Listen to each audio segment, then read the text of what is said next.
Hello everyone, good morning. তোমরা অনেকেই skin নিয়ে ভীষণ বেশি প্যাম্পার্ড। স্কিনের জন্য অনেক কিছু করছো, নামি দামি ক্রিম ইউজ করছো, পার্লারে যাচ্ছ প্রত্যেক মাসে ফেসিয়াল করতে, কিন্তু স্কিন ভালো রাখার আসল ফান্ডাটা তুমি কি জানো? সেটা আমি জানি। পর্যাপ্ত পরিমাণে জল খাওয়া এবং শরীর থেকে টক্সিন দূর করা। প্রত্যেক দিন একটা হেলদি ব্রেকফাস্টের মধ্যে থাকা, প্রত্যেক দিন যদি আমরা একটা হেলদি ব্রেকফাস্টের মধ্যে থাকি, আমার শরীর থেকে এমনি কিন্তু ডিটক্সিফিকেশন হয়ে যাবে এবং তার সাথে সাথে আমাদের স্কিন কিন্তু অনেকটা গ্লো করবে। যদি তুমি তোমার খাদ্যাভ্যাস পরিবর্তন করো তাহলে কিন্তু তোমার স্কিনটা ন্যাচারালি গ্লো করবে।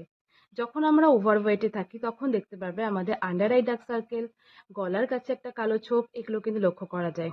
ওয়েট লসের সাথে সাথে এবং আমাদের খাদ্যাভ্যাস পরিবর্তনের সাথে সাথে সর্বোপরি লাইফস্টাইল পরিবর্তনের সাথে সাথে কিন্তু আমাদের এই প্রবলেমগুলো একদম সলভ হয়ে যায়।